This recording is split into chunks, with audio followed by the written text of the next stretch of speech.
اعوذ باللہ من الشیطان الرجیم بسم اللہ الرحمن الرحیم وَكَذَلِكَ أَوْحَيْنَا إِلَيْكَ رُوحًا مِّنْ أَمْرِنَا مَا كُنْتَ تَدْرِي مَا الْكِتَابُ وَلَا الْإِيمَانُ وَلَكِنْ جَعَلْنَاهُ نُورًا نَهْدِي بِهِ مَن نَّشَاءُ مِنْ عِبَادِنَا وَإِنَّكَ لَتَهْدِي إِلَى صِرَاطٍ مُّسْتَقِيمٍ صدق اللہ العظیم۔ محترم اساتذہ اکرام اور عزیز طلبہ، ابھی آپ کے سامنے قرآن مجید کے سورہ شورى کی ایک آیت نمبر 52 تلاوت کی گئی۔ پاروں کی ترتیب اور تقسیم کے لحاظ سے یہ آیت 25ویں پارے کے چھٹے رکوع کی ایک آیت ہے۔ اس آیت میں اللہ تعالیٰ نے ایمان اور قرآن میں جو تعلق ہے اس کو واضح کیا ہے، یا ہم یہ بھی کہہ سکتے ہیں کہ علم میں اور ایمان میں جو تعلق ہے اللہ نے اس کو واضح کیا ہے۔ چونکہ آج کی انجمن بھی ایک طرح سے 23ویں سال کے ابتدائی کی آغاز ہی کی ایک انجمن ہے۔ گزشتہ انجمن میں، گزشتہ ہفتے واری اجتماع میں علم کی شرائط اور علم کے ارکان کے متعلق کچھ باتیں پیش کی گئی تھی، تو ہم پر یہ بھی واضح ہونا چاہیے کہ علم میں اور ایمان میں جو تعلق ہے، یا علم اور قرآن میں جو تعلق ہے، وہ تعلق بھی ہم پر واضح ہو۔ اس لیے کہ آج ایک غلط فہمی یہ بھی ہے مسلم معاشرے میں، وہ یہ کہ پہلے ایمان بعد میں قرآن، اور یہ غلط بات ایک طرح سے صحابہ کرام کی طرف بھی منسوب کر دیتے لوگ، یہ کہہ کر کے صحابہ فرماتے کہ پہلے ایمان سیکھا بعد میں قرآن سیکھا، جبکہ ترتیب یہ ہے کہ پہلے قرآن ہے اس کے بعد ہے ایمان۔ صحابہ کرام نے قرآن ہی سے ایمان کو سیکھا اور سمجھا ہے، اور صحابہ کرام ہی کیا، اللہ کے رسول حضرت محمد صلی اللہ علیہ وسلم نے بھی قرآن ہی سے ایمان سیکھا اور سمجھا ہے۔ یعنی اللہ تعالیٰ نے حضرت محمد صلی اللہ علیہ وسلم کو قرآن کے ذریعے سے ایمان سکھایا ہے، ایمان سمجھایا ہے، اور علم کے حوالے سے بھی یہی ترتیب ہے۔ عام طور سے لوگ یہ سمجھتے ہیں کہ پہلے ایمان ہے بعد میں علم ہے، لیکن ایمان جس چیز پر لانا ہے اس کو جاننا بھی ضروری ہے۔ تو ایمان بھی بغیر علم کے ہم نہیں جان سکتے، ایمان کہتے کس کو ہے، تو اس کے لیے بھی علم ضروری ہے۔ تو دین کی جو ترتیب ہے وہ یہ کہ ایمان سے پہلے ایمان کا علم ضروری ہے، ایمان سے پہلے ایمان کا علم ضروری ہے، اور یہ ترتیب بالکل عین اصولی ترتیب ہے، زندگی کے تمام شعبوں میں یہی ترتیب ہے۔ جتنے بھی شعبے ہیں اس دنیا میں، تو پہلے علم کا مقام ہے، پہلے جاننا ہے۔ مثال کے ذریعے سے یوں آپ سمجھ سکتے ہیں کہ ایک ہے ڈاکٹری کا علم اور ہے ڈاکٹری کا عمل، تو آسان ہے نا اس کا جواب۔ اگر کوئی کہے کہ ڈاکٹری کا علم پہلے یا ڈاکٹری کا عمل پہلے، تو کیا جواب ہے اس کا؟ ڈاکٹری کا علم پہلے اور ڈاکٹری کا عمل بعد میں۔ ڈرائیورنگ کے تعلق سے بھی آپ سمجھ سکتے ہیں کہ اگر کوئی موٹر سائیکل کا ڈرائیور بننا چاہ رہا ہے، کار کا ڈرائیور بننا چاہ رہا ہے، تو ڈرائیورنگ کے عمل میں پہلے عمل ہے یا پہلے علم ہے؟ پہلے علم ہے نا، کہ جس نے ڈرائیورنگ نہیں سیکھی، موٹر سائیکل چلانا نہیں سیکھی، وہ موٹر سائیکل نہیں چلا سکتا۔ جس نے کار چلانا نہیں سیکھا وہ کار نہیں چلا سکتا۔ موبائل کے عمل میں بھی یہی ہے نا، موبائل کو کون چلائے گا؟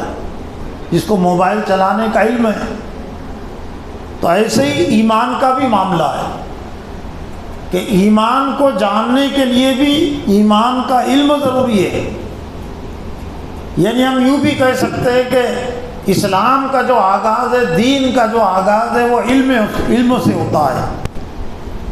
ایمان بھی اس کے تابع ہیں اور تمام اعمال اس کے تابع ہیں۔ بغیر علم کے کوئی ایمان کو جان نہیں سکتا، بغیر علم کے کوئی صحیح عمل نہیں کر سکتا۔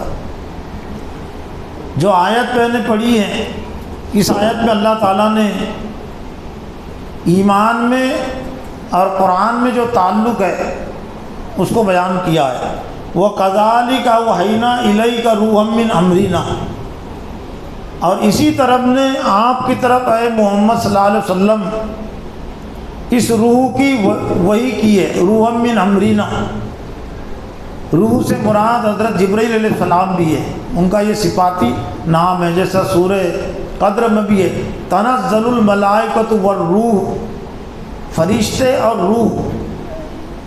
اور حضرت جبرائیل علیہ السلام کا یہ جو لقب ہے روح، وہ اس لیے ہے کہ اللہ تعالیٰ نے حضرت جبرائیل علیہ السلام کے ذریعے سے کتابیں نازل کی ہے جو دراصل روح کی غذا ہیں۔ انسان کے اندر جو روح پیدا ہوتی ہے، جان پیدا ہوتی ہے، وہ اللہ کے کلام کے ذریعے سے پیدا ہوتی ہے۔ ایمان کی جو اصل روح ہے وہ اللہ کے کلام سے پیدا ہوتی ہے، وہ وحی سے پیدا ہوتی ہے۔ جسمانی لحاظ سے ایک انسان زندہ رہ سکتا ہے بغیر قرآن کے بھی، بغیر ایمان کے بھی، لیکن ایمانی لحاظ سے، روحانی لحاظ سے وہ اللہ کی وحی کے ذریعے سے زندہ ہوتا ہے۔ تو ایک طرح سے روح، یہ وحی کو بھی کہتے ہیں، روح من امرنا، ہم نے ہمارے حکم سے آپ کی طرف یہ وحی کی ہے روح کی۔ ما کنت تدری مل کتاب ولا الایمان، آپ اس سے پہلے کتاب نہیں جانتے تھے، ولا الایمان، اور نہ ایمان جانتے تھے۔ حضرت محمد صلی اللہ علیہ وسلم کو خطاب کر کے اللہ تعالیٰ نے فرمایا کہ قرآن مجید کے نزول سے پہلے آپ نہ کتاب جانتے تھے نہ ایمان جانتے تھے۔ بہت اہم بات ہے۔ حضرت محمد صلی اللہ علیہ وسلم معلم انسانیت ہے، اور اگر آپ قرآن سے پہلے اگر ایمان جانتے ہوتے تو پھر ایمان کی دعوت آپ لوگوں کو آپ نے دی ہوتی، لیکن 40 سال تک آپ نے کسی کو کوئی دعوت نہیں دی نا۔ کیوں نہیں دی؟ اس لیے کہ ایمان کہتے کس کو ہے، ہدایت کہتے کس کو ہے، آپ اس سے خود نہ واقف تھے، نہ بلد تھے۔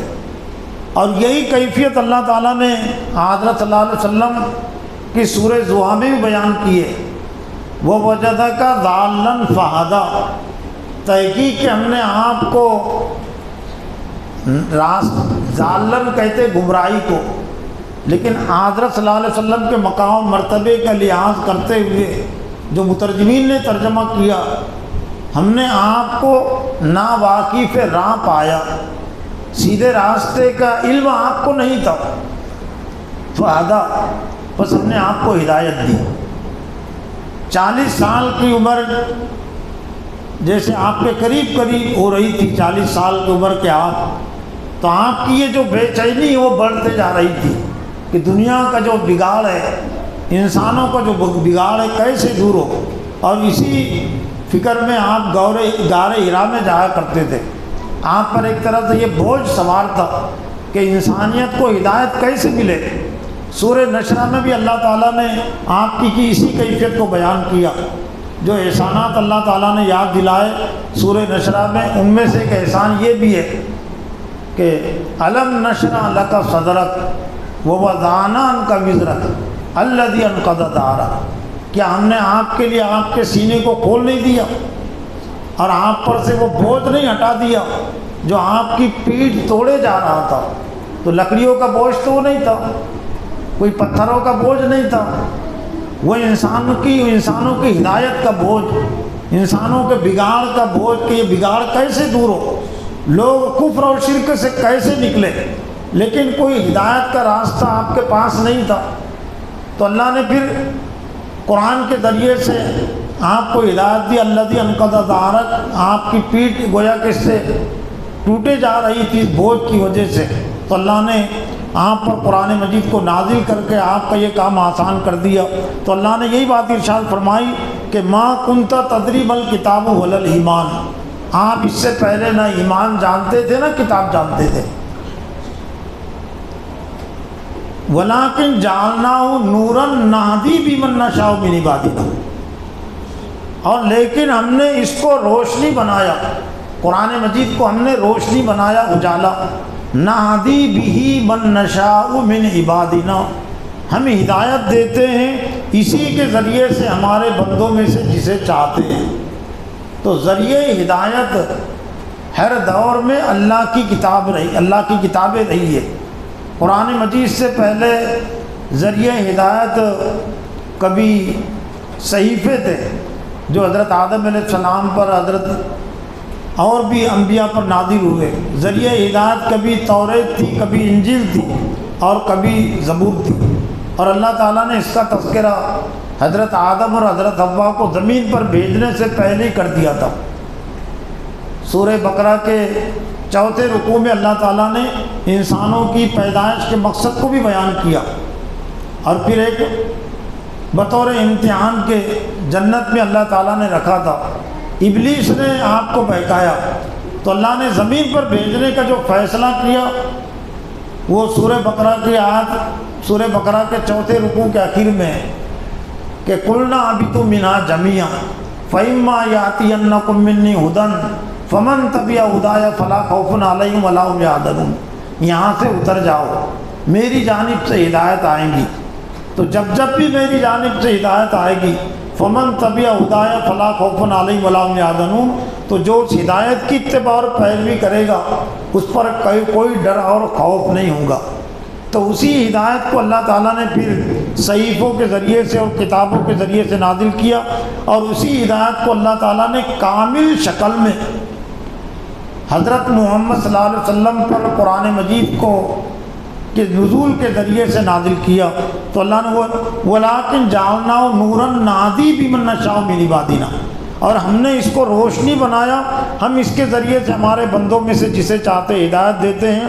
وَإِنَّكَ لَتَهْدِي إِلَىٰ صِرَاطٍ مُّسْتَقِيمٍ، اور بے شک آپ ضرور سیدھے راستے کی طرف آپ دعوت دے رہے ہیں، آپ لوگوں کو بلا رہے ہیں، رہنمائی کا فریضہ آپ انجام دے رہے ہیں۔ تو ایک تو یہ بات ہر ایک کو سمجھنے کی ضرورت ہے کہ ایمان اور قرآن میں جو تعلق ہے وہ یہ کہ پہلے قرآن ہے، بعد میں ایمان ہے، اور ایمان اور علم میں بھی یہی تعلق ہے کہ پہلے علم ہے اور اس کے بعد میں ہے قرآن، ایمان۔ جس پر ایمان لانا ضروری ہے تو وہ پہلے جاننا ضروری ہے نا، کس پر ایمان لانا ہے۔ ایمان میں عقائد میں بنیادی طور سے 7 عقیدے جس کو ایمان مفصل میں جمع کیا گیا ہے۔ آمنت باللہ و ملائکتہ و کتبہ و رسولہ والیوم الآخر والقدر خیرہ و شرہ من اللہ تعالی والبعث بعد الموت، یہ ایمان مفصل ہے نا، تفصیلی ایمان جس میں قوم اللہ پر ایمان لایا، اس کے فرشتوں پر، اس کی کتابوں پر، اس کے رسولوں پر، قیامت کے دن پر، تقدیر پر اچھی ہو یا بری اللہ کی طرف سے، اور موت کے بعد دوبارہ اٹھائے جانے پر، کہ موت کے بعد ہر ایک کو دوبارہ اٹھنا ہے۔ ایمان کو بھی ہم علم کے ذریعے سے ہی سمجھ سکتے ہیں، اور قرآن مجید کی ایک آیت سورہ روم کی آیت نمبر 55 اور 56 کے ذریعے سے یہ چیز واضح ہوتی ہے کہ پہلے علم ہے اور اس کے بعد ہے ایمان۔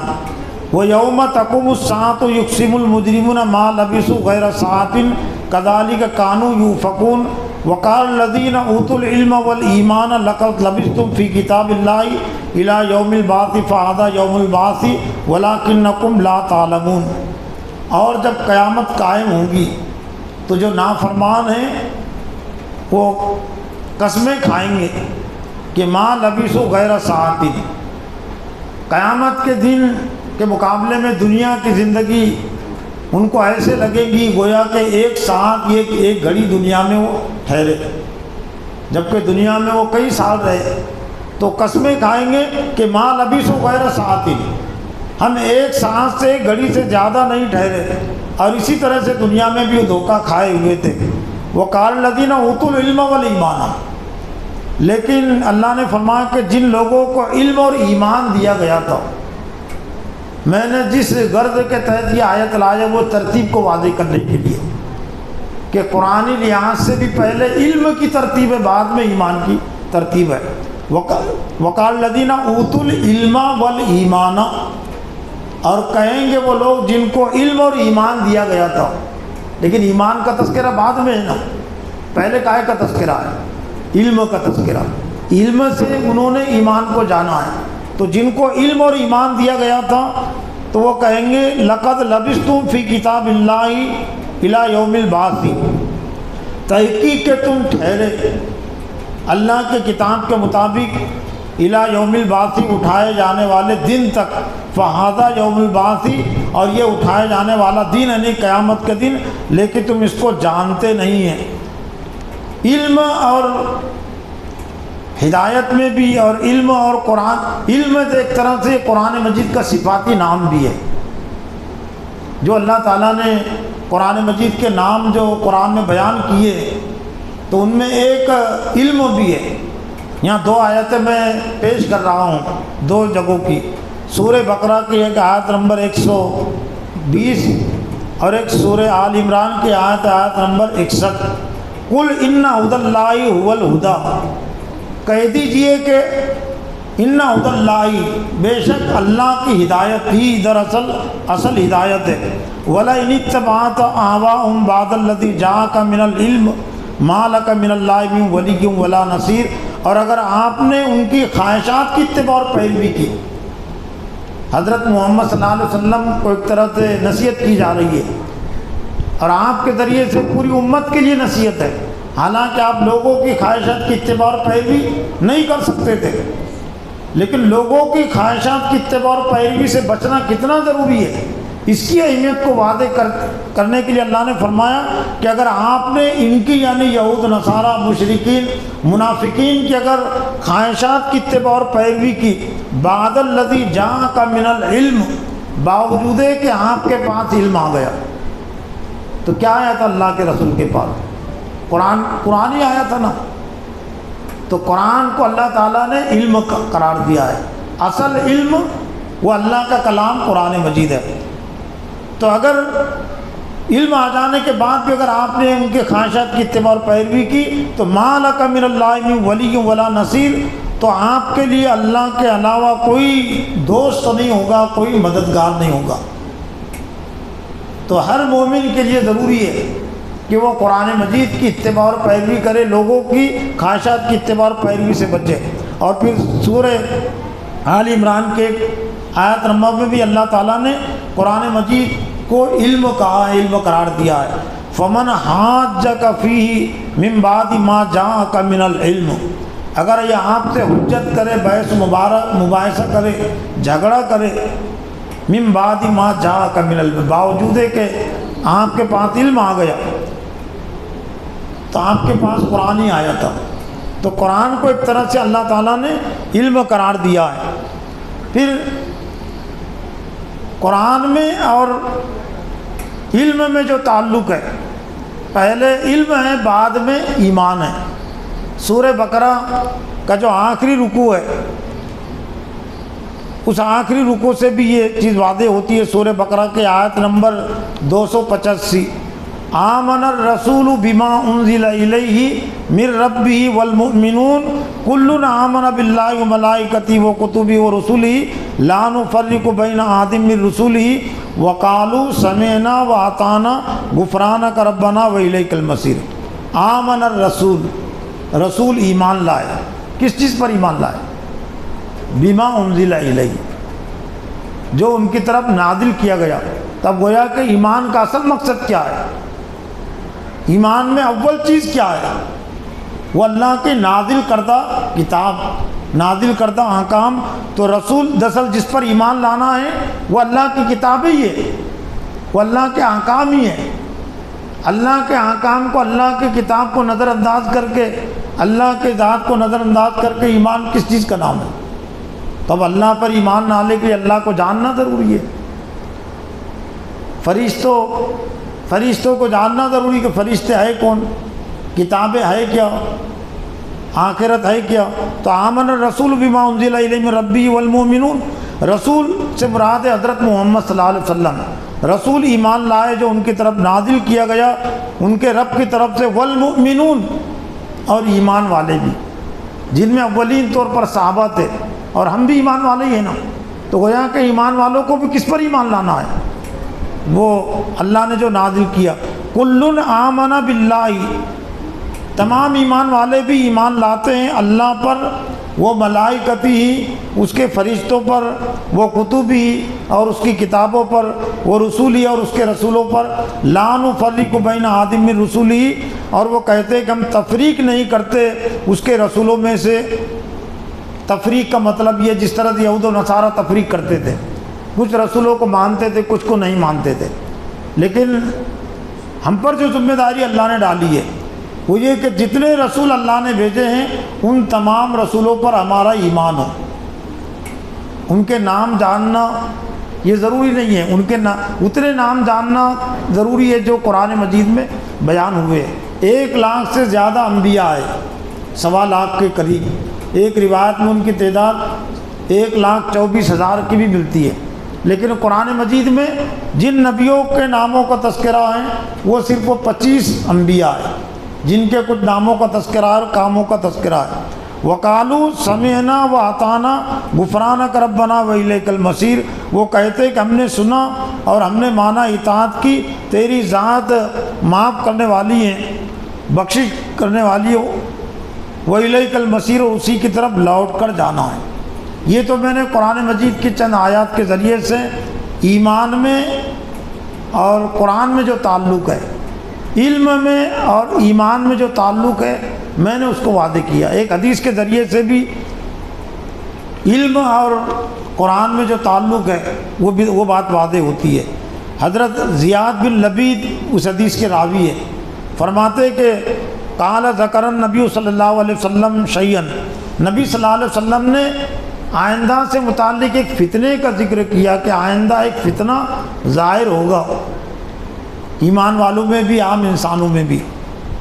فقال عند اوانی ذہاب العلم، لیکن وہ جو فتنہ ظاہر ہوگا، فتنے کے معنی خون خرابہ بھی ہے، قتل و غارت گری بھی ہے، فتنہ کے ایک معنی آزمائش کے بھی ہوتے ہیں، لیکن یہاں پر ایک طرح سے خون خرابے کے معنی میں، گمراہی کے معنی میں ہے۔ تو ایک گمراہی، ایک فتنہ ظاہر ہوگا، لیکن وہ کب ظاہر ہوگا؟ عند ذہاب العلم، علم کے اڑ جانے کے بعد۔ علم جب چلا جائے گا تو وہ فتنہ ظاہر ہوگا، خون خرابہ ظاہر ہوگا۔ قلت یا رسول اللہ، وہ صحابی رسول کہتے ہیں اے اللہ کے رسول، علم کیسے اٹھے گا؟ تو انہوں نے جو کچھ سمجھا تھا وہ کیف یذهب العلم، علم کیسے اٹھے گا؟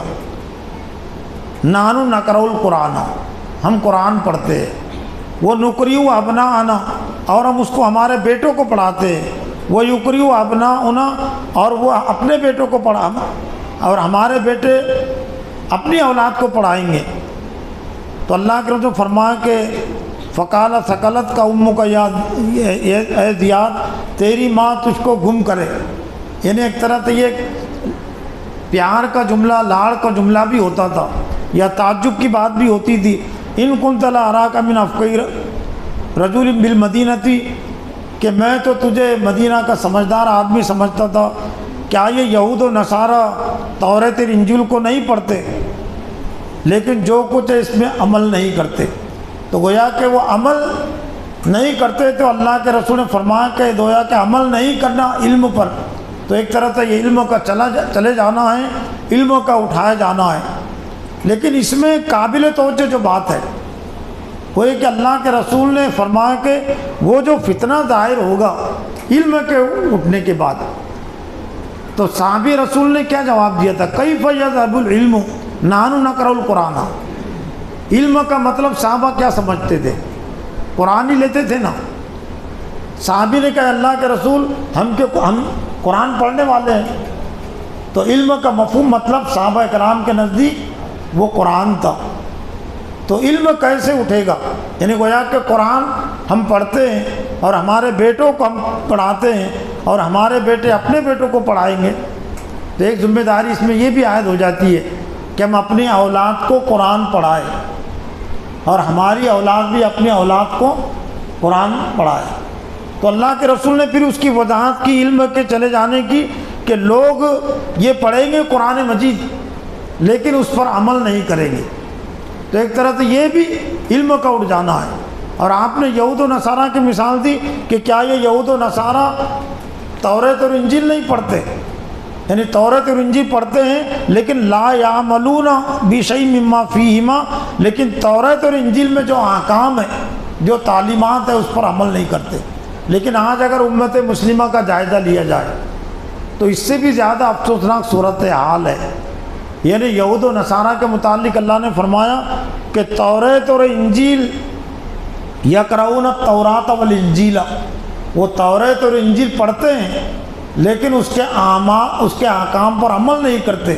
لیکن آج امت مسلمہ کا قرآن مجید کے متعلق جو طرز عمل ہے، تو پڑھنے والے کتنے ہیں؟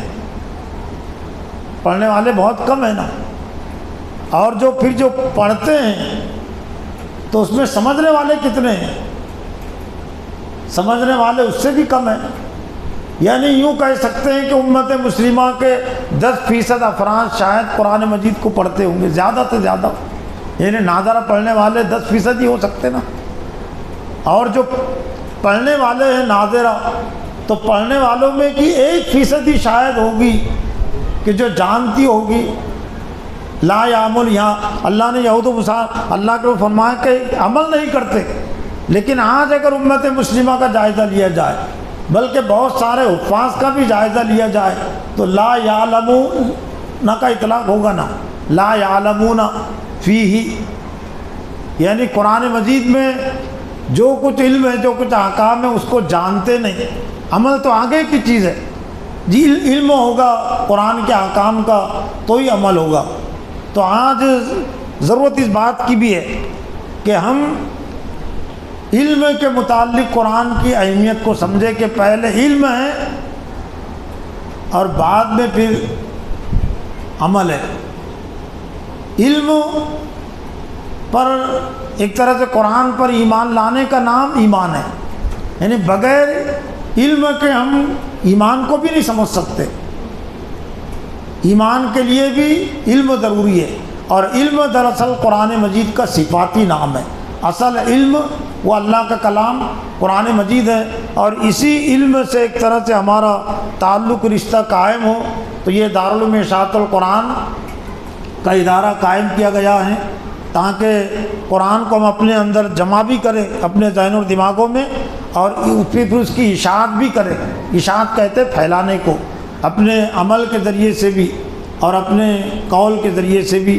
تو یہ چند باتیں میں نے میری اپنی تذکیر آپ کی تذکیر توجہ کے لیے رکھی۔ اللہ تعالیٰ سے دعا ہے کہ اللہ تعالیٰ مجھے بھی اور آپ کو بھی علم کے حوالے سے، ایمان کے حوالے سے قرآن مجید کی اہمیت کو، اس کی عظمت کو سمجھنے اور اس کے تقاضوں کو پورا کرنے کی توفیق عطا فرمائے۔ وآخر دعوانا الحمدللہ رب العالمین۔